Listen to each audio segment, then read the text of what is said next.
texto muito conhecido no Evangelho de Mateus. Queria que você abrisse a sua Bíblia, se você puder, em Mateus capítulo 11.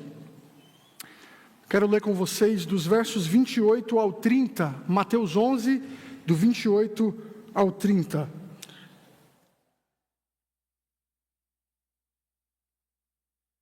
Trago um abraço da Igreja Batista, primeira Igreja Batista em Vila Guilhermina, pastor Guilherme, que também é um amigo aqui de vocês, e de toda a juventude também ali. Por razões óbvias, eles estão lá cultuando ao Senhor, mas trago aqui esse abraço também fraterno a todos os irmãos. Amém, meus irmãos? Mateus 11, do 28 ao 30. Vamos ler a palavra de Deus com atenção.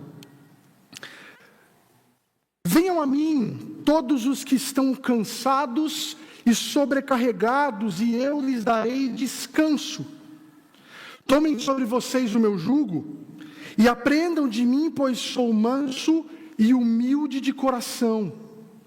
E vocês encontrarão descanso para as suas almas, pois o meu jugo é suave, e o meu fardo é leve.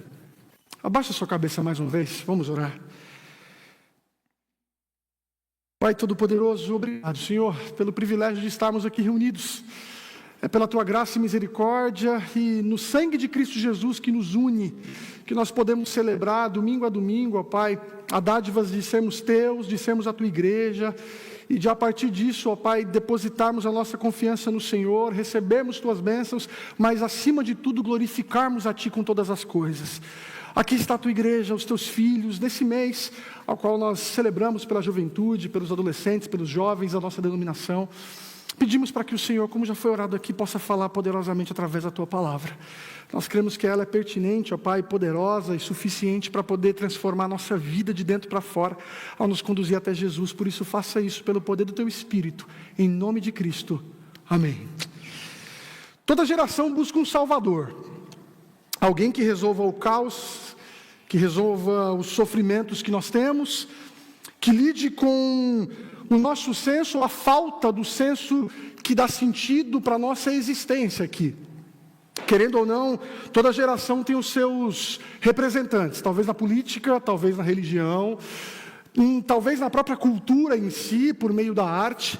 E como não pensar, talvez no próprio cinema, que pelo menos neste século aqui tem permeado as nossas salas aí afora de filmes de super-heróis.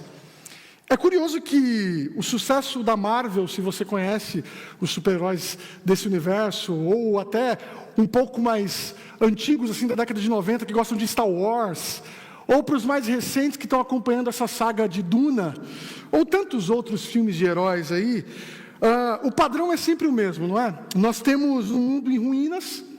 De repente alguém se levanta com poder, com coragem, com todo o armamento necessário, as condições ali, passa por um processo de lapidação até o momento em que ele atende à necessidade daquele mundo e se torna um salvador.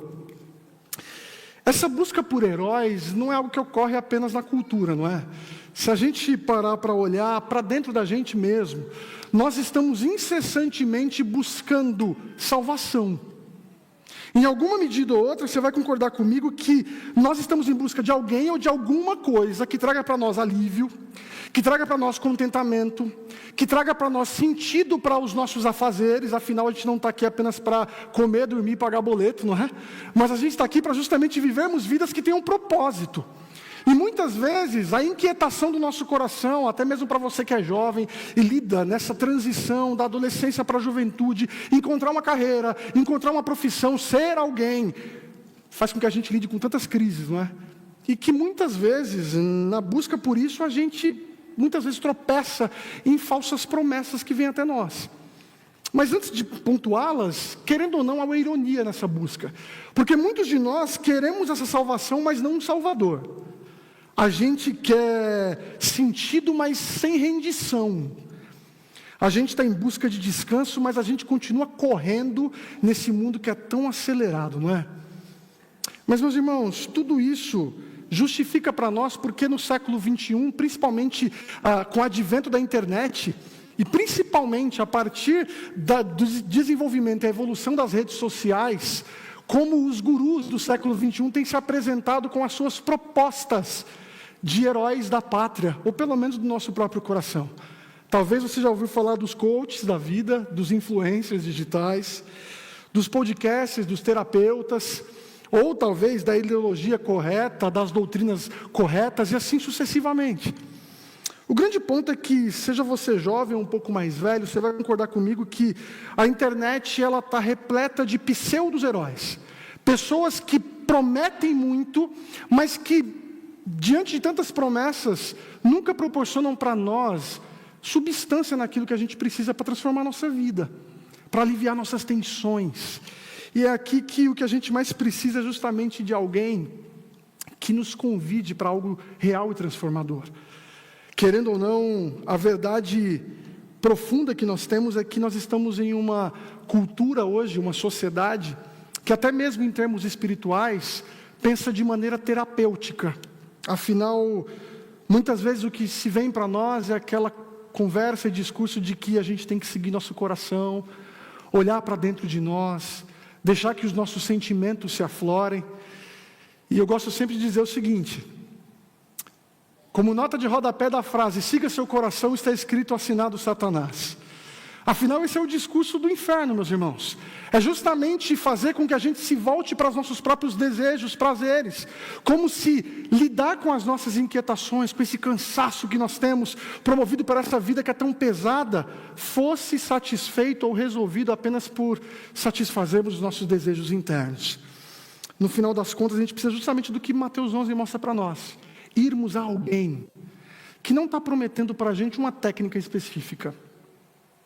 Não vem com um discurso feito, com alguns tópicos para que você venha ficar ticando dia após dia, com o intuito de cumprir a cartilha e a partir disso ter a boa vida. Não.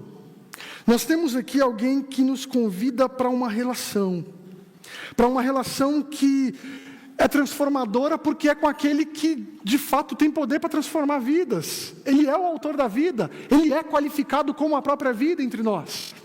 Mas aqui entra um ponto importante. Quem é essa pessoa para você? Quem é Jesus? Talvez para você que está aqui nessa igreja, ou já congrega há algum tempo em outra igreja, ou enfim, é cristão e já peregrinou por algumas comunidades, pensar sobre quem é Jesus talvez seja uma resposta óbvia.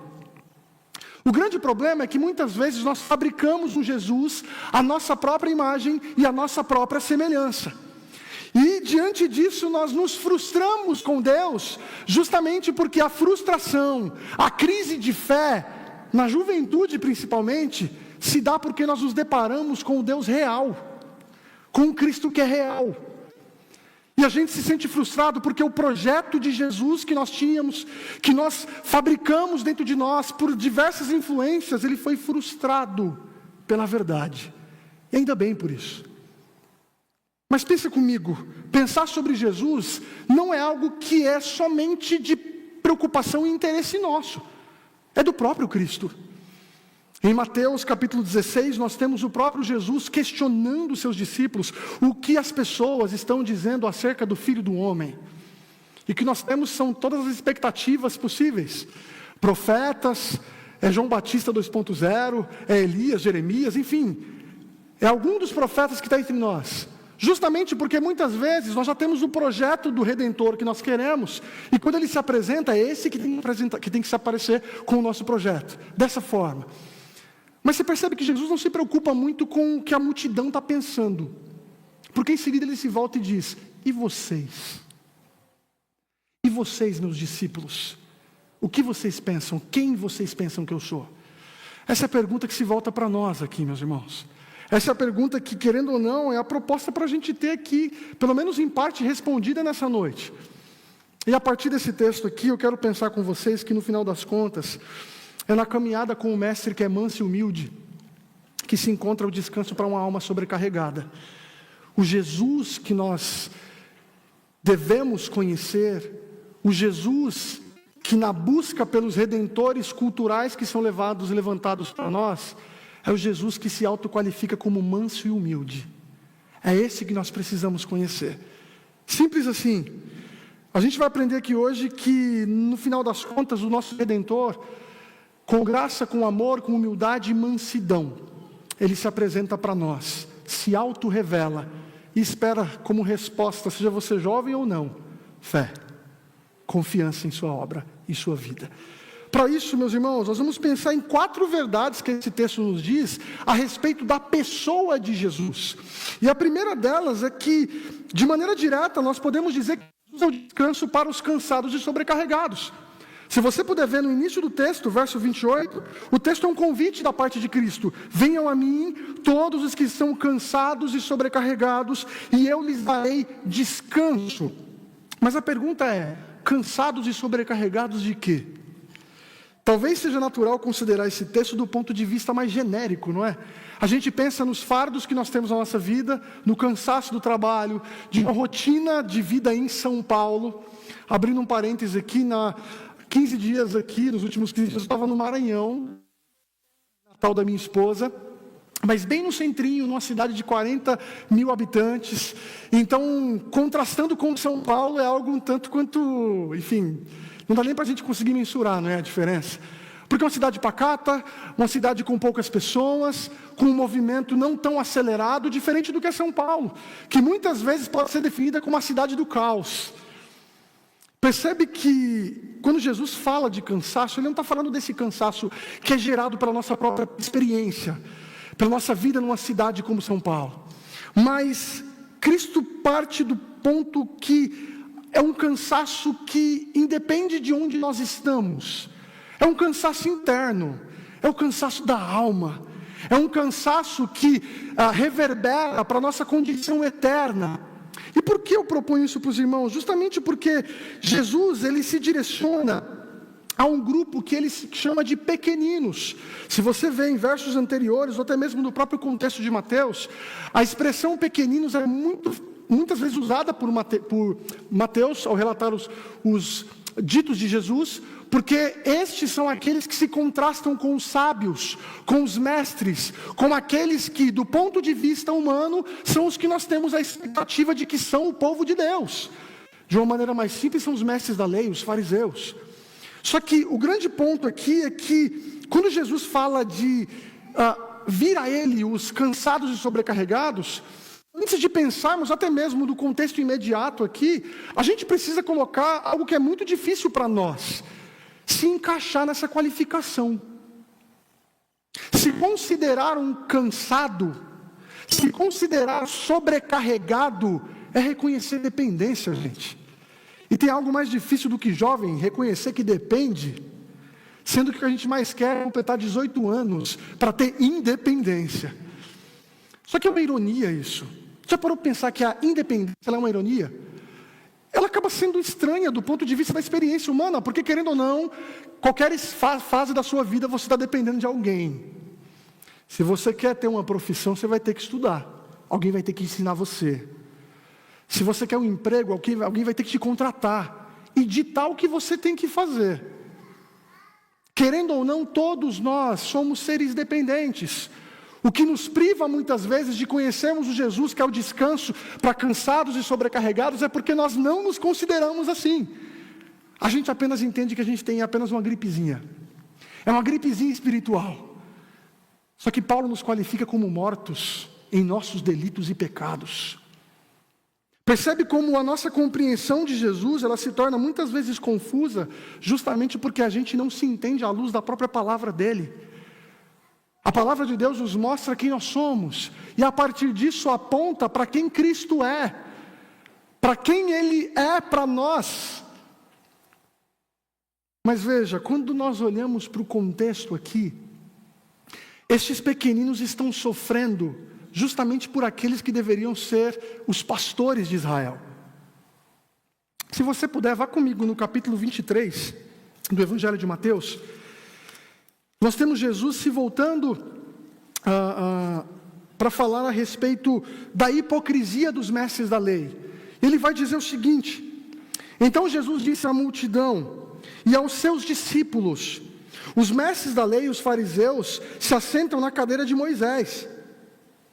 Obedeçam-lhes e façam tudo o que eles lhes dizem, mas não façam o que eles fazem, pois não praticam o que pregam. Eles atam fardos pesados e os colocam sobre os ombros dos homens, mas eles mesmos não são dispostos a levantar um só dedo para movê-los. A maneira como o próprio Cristo qualifica os mestres do povo de Deus é que eles são hipócritas, justamente porque eles estão colocando fardos pesados nessa audiência de Jesus.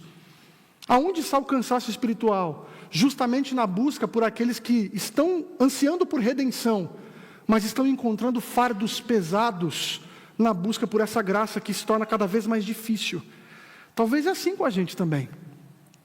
É quando a gente, no processo de viver em nome de Jesus, a gente coloca regras pesadas demais uns para os outros. E nos tornamos aquilo que, eu creio que vocês conhecem muito bem essa expressão, legalistas. Entendemos que pelo próprio cumprimento da lei, da maneira mais dura e pesada possível, nós iremos agradar a Deus. Só que isso apresenta apenas um desconhecimento de quem Jesus é. Jesus não é um mestre que traz a nós fardos pesados que tornam a vida cristã desesperadora com Ele. Muito pelo contrário, meus irmãos. O convite de Jesus é para o descanso. É para o descanso. Mas sabe o que é curioso? É que esse convite de Jesus faz um eco com uma profecia de Jeremias, capítulo 31, verso 15, verso 25, quando o profeta diz o seguinte: restaurarei o exausto e saciarei o enfraquecido.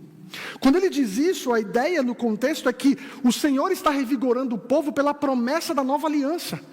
Em outras palavras, quando Jesus se apresenta como aquele que convida as pessoas a encontrarem descanso nele, é como se ele estivesse mostrando que a nova aliança está sendo cumprida nele agora.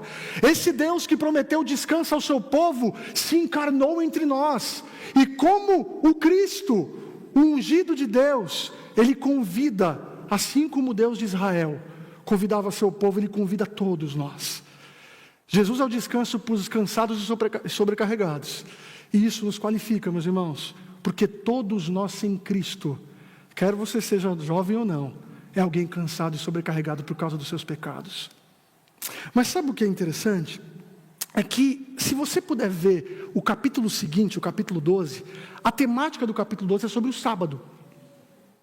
E nesse contexto, Jesus vai mais uma vez enfrentar a oposição dos fariseus, porque ele está fazendo alguma prática que aos olhos deles não é lícita fazer no sábado.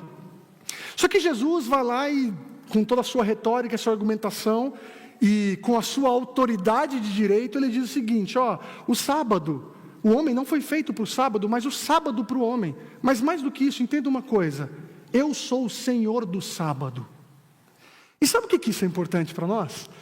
Eu coloquei para os irmãos que a primeira verdade é que Jesus é um descanso para os cansados e sobrecarregados. E a carteirada dele está no capítulo 12, porque ele é o Senhor do descanso. O sábado era o dia do descanso. E o Senhor do descanso é aquele que nos convida para conhecê-lo. Mas sabe o que é interessante? É que o descanso que Jesus nos oferece não é algo estático, ou seja, passivo. Algo que a gente apenas senta numa cadeira e espera que Jesus derrame descanso sobre nós. Não, não é. Muito pelo contrário, o descanso de Jesus passa justamente por um processo agora de caminhar com Ele. E aqui vai nossa segunda verdade a respeito de Cristo. Cristo não é só o descanso para os cansados e sobrecarregados, mas Ele é o mestre que caminha conosco. Olha o que o texto vai colocar para nós a partir do verso 29. Tomem sobre vocês o meu jugo e aprendam de mim. Aprendam de mim. Eu não sei se você sabe, mas a expressão jugo é o termo que é usado para se referir àquele material que é colocado sobre os animais, para que eles fiquem juntos ali e possam ser conduzidos pelo mesmo caminho, fazendo a mesma tarefa ali. Só que no primeiro século, a expressão jugo era uma metáfora usada para a disciplina do discipulado. Em outras palavras, o jugo da lei, o jugo de um rabino, era justamente a expressão usada para todo aquele que se submetia a um mestre. Não é à toa que Jesus está usando essa expressão de jugo, e justamente a expressão aprendam de mim. Ele está justamente se colocando como um contraponto dos mestres da lei, que não estavam cumprindo o seu papel, muito pelo contrário, trazendo fardos pesados, fechando o caminho e a porta para o acesso a Deus, tornando mais difícil a jornada com o Senhor. E aí Jesus se apresenta como um mestre que nos convida a caminhar com Ele. Isso é interessante, meus irmãos, porque quando a gente pensa em fardo pesado, você vai se lembrar talvez do Sermão do Monte. Lembre que o Senhor Jesus, quando ele começa a ensinar no capítulo 5, a respeito da lei de Deus, à luz dele, da obra dele, da chegada dele, ele vai dizer uma expressão que vai se contrastando com o seu ensino. Ouviste o que foi dito, mas eu te digo. Ouviste o que foi dito, mas eu te digo. Alguns comentaristas nos ajudam a entender essa expressão como algo que vinha justamente da tradição oral, ou seja, uma tradição de ensinamentos que foi desenvolvida no período entre Malaquias e o primeiro evangelho de Marcos. Justamente porque, no entendimento da aceleração da vinda do Messias, nós vamos tornar o cumprimento da lei algo mais rigoroso, algo que nós traremos muito mais assim exigências, para que isso purifique mais ainda a lei, torne mais santos aqueles que a obedecem, e assim o Messias prometido virá.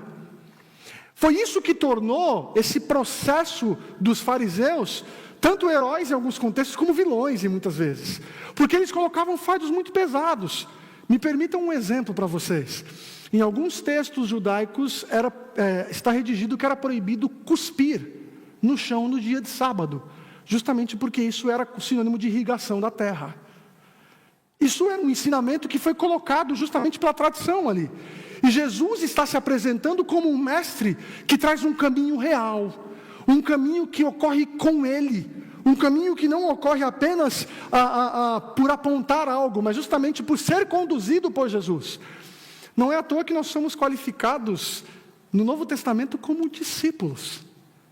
De uma maneira mais contextualizada, pastor Felipe do século 21 aí, alunos. Nós somos chamados a ser alunos de Jesus. Mas para pensar, gente, é de Jesus. Não é do pastor Felipe, do pastor Bruno, do pastor Wagner aqui, porque nós somos falhos, nós somos limitados, mas de Jesus. E isso também aponta para mais um eco profético, porque lá em Jeremias também, nós temos o profeta dizendo que Deus, quando se volta para o povo que está na idolatria, que justamente foi exilado para a Babilônia por causa da idolatria, por causa dos seus pecados, ele diz o seguinte: sigam o bom caminho e acharão o descanso para a alma. A expressão caminho para um judeu é justamente a vida. Andar na lei de Deus, andar com o Senhor, é justamente o que traduz o nosso relacionamento com Jesus. Jesus é o descanso para os cansados e sobrecarregados, mas Jesus é um mestre que nos convida a andar com Ele, porque Ele é o caminho no final das contas. Para acessarmos a Deus, para termos a presença de Deus, para termos justamente comunhão com o Senhor, nós precisamos de Jesus.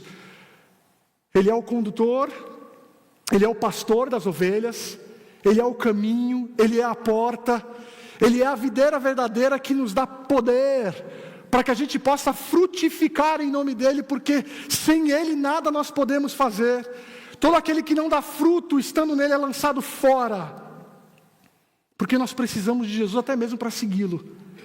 Mas veja como o convite de Jesus é gracioso, gente. Venham a mim, vocês que estão cansados e sobrecarregados. Tomem o meu ensino e aprendam de mim. No final das contas, o descanso que nós ansiamos para a nossa alma acontece justamente na relação, no discipulado com Jesus. Acontece justamente na caminhada com o nosso mestre. E isso é importante porque a gente tem justamente aquela coisa de usar a Bíblia às vezes de mau jeito no discipulado e na formação de pessoas, não é? Porque a gente muitas vezes está ensinando alguém e fala assim: não, mas está errado, está escrito, está lá na Bíblia, está lá na Bíblia. Só que a gente se esquece que, do ponto de vista da história bíblica, a relação de amor, ela vem antes da lei. Deus chama Abraão, e depois de muitos anos no monte, ele vai lá e dá a lei de Deus, a lei do Senhor no Monte Sinai, para que o povo tenha uma regra de vida que revele o caráter do Senhor. Mas antes disso existe relacionamento. Eu não dou uma lei para Israel para tirar Israel do Egito, eu resgato Israel para mim, tomo Israel como um povo e depois entrego uma lei para que ela viva segundo o meu caráter. A gente precisa aprender com Jesus como é que é discipulado, gente. A gente chama e acolhe, abraça, concede descanso, ensina com graça e com amor, caminha junto, e a palavra de Deus nos conduz. Mas veja, a gente poderia continuar dizendo várias coisas aqui, mas a terceira expressão ou verdade a respeito de Jesus talvez seja a principal dessa passagem, e é talvez o que eu justifico aos irmãos da minha escolha dela. Porque quando nós pensamos em Jesus como aquele que é o descanso, como aquele que é o mestre, existe algo profundo em Jesus que o qualifica como único. E eu não sei se você sabe, mas esse texto é o texto que nós temos aqui, o único texto que nós temos no Novo Testamento, em que Jesus expressa autorreferência sobre algo interno dele. Jesus fala muitas vezes de maneira metafórica e teológica, como aquele que está cumprindo coisas do Antigo Testamento. Mas a terceira verdade que nós temos aqui é que Jesus, ele é um rei que tem o coração manso e humilde. E se você puder ver no texto, ele vai dizer: pois sou manso e humilde de coração. Você já parou para pensar nisso? Jesus, ao escolher palavras que revelem seu caráter ali, ele não escolhe poder, sabedoria, mas mansidão e humildade. Mas sabe o que deixa mais profundo isso, meus irmãos? É o fato de que o Evangelho de Mateus, lá no primeiro capítulo, verso 1, nós temos o início ali do Evangelho com a redação da genealogia de Jesus. E nesse primeiro verso, Mateus diz o seguinte: genealogia de Jesus Cristo, filho de Davi, filho de Abraão. Se você está bom de Bíblia aí, vai se lembrar que lá em Gênesis capítulo 12, Abraão foi chamado para ser justamente um representante de Deus e o início dos propósitos salvíficos do Senhor para o mundo. Deus promete que por Abraão, a família dele seria bênção para todos os povos, e que a descendência dele era uma descendência eleita. Num primeiro momento ali nós sabemos que é Isaac, mas quando nós lemos o livro de Gálatas, Paulo usa justamente essa profecia feita a Abraão, essa promessa feita a ele, como cumprida em Jesus, sendo ele o descendente por excelência. Lá em 2 Samuel capítulo 7 nós temos Davi, inquieto porque ele tem uma casa, um palácio, mas Deus não tem. E ele diz isso ao se referir à Arca da Aliança e tudo que havia ali dentro como símbolo do povo de Deus. Ele se volta para o profeta e diz: vou construir uma casa para Deus. Só que o profeta diz: não, é Deus que vai construir uma casa para você, um reino perpétuo cuja coroa não vai ter fim. No primeiro momento nós lemos ali, vemos que o reinado de Salomão foi muito próspero, mas Salomão morreu. E quando Mateus entra na história e ao falar sobre Jesus diz que ele é o filho de Abraão e filho de Davi, é como se ele quisesse convidar eu e você para olharmos para Jesus como o cumprimento das principais expectativas do Antigo Testamento a respeito da nossa salvação. De maneira bem simples, é como se Mateus dissesse para mim e para você que Cristo é o rei prometido a todos os povos. O rei prometido a todos os povos. O rei. Mas o rei é manso e humilde. O rei nos governa com mansidão e humildade. O rei nos governa com um coração gracioso e fraterno. O rei nos governa com misericórdia e fidelidade. O rei nos governa revelando na condução da sua autoridade ali o amor de Deus, a graça do Senhor. E isso é muito precioso para nós, justamente porque não é à toa que em Mateus 21, verso 5, Cristo entra em Jerusalém em cima de um jumentinho, meus irmãos.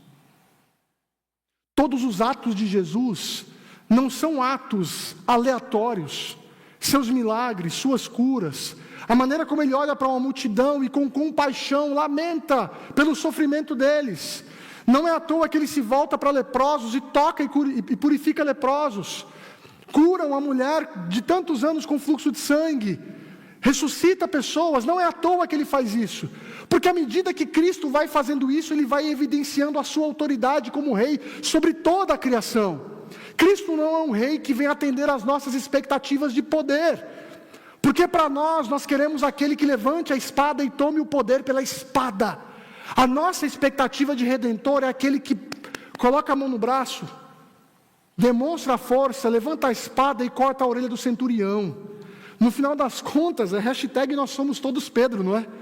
Todo mundo é Pedro aqui. Porque a gente quer fazer justiça com as próprias mãos, mas Jesus, sendo quem é, Ele é aquele que se apresenta a nós como Deus encarnado, que veio nos servir. Sabe um dos relatos mais constrangedores dos evangelhos? Se encontra em João capítulo 13. Porque é um momento em que, em um cenáculo, o ciclo íntimo de Jesus está ali para suas festividades da semana de Páscoa, e naquele momento é comum, em casas que tinham um pouco maior condição, de terem um servo que lavaria os pés de todos aqueles que estivessem na casa. Porque, querendo ou não, a gente não tinha metrô naquela época, carro, nada mais. Era na sola mesmo. Isso sujaria os pés, e ao entrar em casa, o servo viria com a água e lavaria. Só que o grande ponto alto é que naquela reunião tão solene e importante para a jornada de Jesus e para os discípulos, quem vai fazer isso é Jesus. Mas eu queria que você visse no texto, se você puder, no capítulo 13, rapidamente. No primeiro verso, o texto vai dizer assim: um pouco antes da festa da Páscoa, sabendo Jesus que havia chegado o tempo e que deixaria este mundo e iria para o Pai, tendo amado os que estavam no mundo, amou-os até o fim. A ideia aqui não é que amou até o fim da vida dele na cruz, mas que amou de maneira plena, de maneira total. Só que olha o que o texto diz, continuando. Verso 3. Jesus sabia que o Pai havia colocado todas as coisas debaixo do seu poder, que ele viera de Deus e estava voltando para Deus. Aí o texto, verso 4 diz: assim, levantou-se da mesa, tirou a capa, colocou uma toalha em volta da cintura, depois disso derramou água num balde e começou a lavar os pés dos discípulos. Você está percebendo o que está acontecendo aqui? Jesus sabia que todas as coisas estavam debaixo da sua autoridade. Ele sabia que ele era o Rei dos Reis, Senhor dos Senhores. Portanto, já que eu sou o Rei dos Reis, Senhor dos Senhores, eu vou lavar os pés dos discípulos. Jesus nos ensina que o padrão de autoridade não está, meus irmãos, no exercício do poder e do autoritarismo que a gente tem muitas vezes como estereótipo do que é governar, mas está justamente na liderança que serve, e ao servir, ama. Jesus é aquele que se revela a nós como nosso descanso, se revela a nós como um mestre, mas também como um rei, que com mansidão e humildade nos ensina a respeito do seu reino. A gente precisa conhecer Jesus, não é? A gente precisa justamente pensar mais sobre Jesus, porque querendo ou não, os percalços da jornada não são porque as pessoas colocaram problemas muitas vezes, é porque a gente a dificulta na jornada. A gente dificulta a jornada com Jesus, não porque a gente tropeça em coisa grande não, gente. É o arroz com feijão que a gente esquece de comer. É a pedrinha pequena que a gente está cansado de vê-la ali, tropeça sempre no mesmo lugar. A gente precisa se lembrar de coisas que nós insistimos em esquecer, que nós somos dependentes, que não são os heróis culturais que vão nos ajudar, que não são as falsas promessas que a gente ouve no palanque ou nas pseudos igrejas aí fora, não são os discursos feitos, as lições ideais, os melhores cursos, não é isso que vai trazer para nós redenção e descanso para a alma, é Jesus. É esse Jesus que nós precisamos conhecer, um Jesus que nos dá descanso, com mansidão e humildade nos conduz nesse relacionamento com Ele. Existe um autor que está se tornando muito popular aqui no Brasil, chamado Danny Ortlund, e ele tem um livro intitulado Manso e Humilde, que é justamente um livro onde ele vai justamente tratar, não especificamente desse texto, o texto é apenas o tema que ele dá como qualificação ao próprio Jesus, mas ele vai trazer justamente como que conhecer Jesus como manso e humilde é consolo para os aflitos, os desesperados, os que sentem culpa, os pecadores e assim por diante. E é interessante que ele coloca para nós que Jesus, ao se apresentar como manso e humilde, ele é mais acessível do que imaginamos. Seu coração é manso, não exigente. Ele é acolhedor, não distante. Sabe o que a gente faz muitas vezes? A gente projeta o perfil ideal para chegar até Jesus. Ai, mas você está fazendo essas coisas? Não, então melhora isso aqui primeiro e depois você vem na igreja. Se acerta primeiro com a sua conduta para depois você ir até Jesus. Isso não faz sentido, gente. Sabe por quê? O que tem de jovens, e talvez tenham aqui também, que estão sendo conduzidos por culpa. A gente não foi chamado para ser conduzido por culpa, mas por graça. Não são os fardos do nosso pecado que devem impulsionar a sua piedade. É justamente o fato de você ser perdoado pela graça de Deus. E aqui eu entro com a minha última verdade sobre Cristo. Cristo, Ele é o Redentor que transforma a gente pela graça. E onde é que o texto mostra isso para nós? Quando Cristo diz que nós encontraremos descanso para as almas, pois o meu jugo é suave e o meu fardo é leve. O grande ponto aqui é que Jesus, por ser um mestre manso e humilde, Ele quer nos instruir pela graça dEle, mas antes disso Ele nos chama para Ele, para que ao estarmos com Ele, no seu jugo, com o seu fardo, nós tenhamos as condições possíveis e necessárias para poder responder em obediência. Cristo não discipula ímpio. O Evangelho não é uma mensagem para discipulado de ímpio, gente. O Evangelho é uma mensagem para conversão e a partir disso discipulado de crentes, de pessoas que caminham com Jesus. Mas sabe o que é interessante? O fato do jugo de Jesus ser leve não significa a ausência de exigências. Jesus coloca para nós que nós precisamos calcular o custo de segui-lo. Nós não devemos ser apressados sem mensurarmos o que significa seguir a Cristo. Afinal, Ele qualifica o seguir como considerar que essa vida agora é uma vida marcada por cruz. Aquele que quiser vir após mim, tome a sua cruz e siga-me, pois aquele que perder a sua vida a encontrará, mas aquele que perder por minha causa encontrará a vida de fato. Pois que adianta ao homem ganhar o mundo inteiro e perder sua alma? O grande ponto para nós é que Jesus concede graça para que a gente obedeça a Ele. A caminhada com Jesus é uma caminhada que Ele coloca exigências, mas Ele coloca as condições, mas Ele coloca justamente a capacitação que nós necessitamos para que isso ocorra. E sabe o que isso mostra para nós? Justamente que na caminhada com Jesus se cumpre a promessa da nova aliança, em que Deus escreveria no tempo oportuno a sua lei no nosso coração, e a gente não seria mais ensinado por ninguém, e viveríamos agora para Ele. Sabe o que é isso? É justamente agora quando nós, pastores, mestres, ou você mesmo, discipulando sua casa, seus amigos, abre a palavra e deixa ela falar, e conduza ela ao coração de pessoas que necessitam conhecer a Jesus. É nesse momento que o jugo suave e o fardo leve são colocados sobre nós. E a partir disso nós desfrutamos da relação com Jesus, transformadora. Nós precisamos conhecer a Cristo, não é? A gente muitas vezes está sendo conduzido pelas falsas expectativas sobre quem é Jesus, pelos temores que nós temos pelos nossos pecados. E vamos fazer um exercício rápido aqui. Até mesmo para nós que talvez na nossa própria ótica não estejamos pisando na bola com Jesus, a gente muitas vezes no processo de querermos ser atendidos às nossas necessidades, a gente quer trabalhar um pouquinho mais para Deus, né? Vou fazer um exame que eu estou preocupado, então essa semana eu vou orar um pouco mais, vou ler um pouco mais a Bíblia. Semana que vem eu vou lidar com a entrevista de emprego, então eu vou começar agora a conversar com o pastor, pedir alguns livros para ele. E a gente está usando o mesmo processo do desconhecimento de Cristo, como se Cristo operasse pela troca, como se o Jesus que se apresenta a nós fosse aquele que assim, eu faço e você me dá. Se eu tenho na balança da justiça o suficiente para receber descanso, o Senhor me dará. Se eu tenho na balança da justiça o suficiente para receber o seu ensino, eu serei ensinado. Se eu tenho o suficiente para receber o seu amor, eu vou... E a gente está mais nada menos do que se confundindo nessa jornada.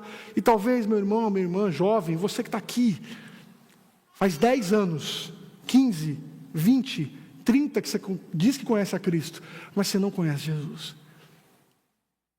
Este mês é uma oportunidade que Deus dá a você, através dessa igreja que você congrega, de conhecer a Cristo verdadeiramente. Domingo a domingo, quando a palavra é pregada nesse púlpito aqui, Deus está falando e te convidando a Jesus. E muitas vezes você está confuso nas suas expectativas e não entendendo de fato quem é o Mestre. Eu termino dizendo que João 17, verso 3, é um texto fundamental para nós, não é? Pois Jesus, nos últimos momentos ali com seus discípulos, após discursar a respeito da vinda do Espírito Santo, a respeito do que eles iam passar, do que eles iam enfrentar, mas como eles iam ser consolados, a respeito dele como essa videira verdadeira e de tantos ensinamentos que eles precisariam se apegar, porque Cristo iria morrer, depois ao ressurgir eles estariam aqui com o seu Espírito. Ele termina no capítulo 17 dizendo que, orando ao Pai, e nesta oração dizendo que a vida eterna é qualificada justamente por conhecê-lo. Ele diz o seguinte: a vida eterna é esta, que conheçam a Ti, o único Deus verdadeiro, e a Jesus Cristo, a quem enviaste. O imperativo do conhecimento de Deus, gente, não cabe escolha para discípulos de Jesus. Pedro diz que nós precisamos crescer na graça e no conhecimento do Senhor. O próprio João, no primeiro capítulo do seu Evangelho, vai dizer que ninguém jamais viu a Deus, mas o Deus unigênito que está junto do Pai o tornou conhecido. Nós queremos conhecer o Pai, nós precisamos de Jesus. Nós queremos alimentar a nossa fé, nós precisamos conhecer Jesus. Nós queremos resolver as inquietações e o caos que há dentro de nós, as confusões à nossa volta que a cultura levanta e tantos desafios. Nós precisamos de Jesus. O Jesus que é o descanso para sobrecarregados e cansados. O Jesus que nos convida a caminhar com Ele, como um mestre. O Jesus que é manso e humilde. O Jesus que é um rei. O Jesus que, como um redentor, quer transformar nossa vida pela graça. A minha oração é para que a palavra do Senhor possa poderosamente, em todo esse mês aqui, para você que vai estar aqui aos domingos, para você que vai acompanhar tudo que essa galera bonita está preparando aqui, que vocês possam se alimentar de Cristo. E ao final desse mês agradecerem pela bênção que é congregar em uma igreja que aponta para o que importa, Jesus. Amém? Se você puder, abaixa a sua cabeça, eu quero orar pela sua vida.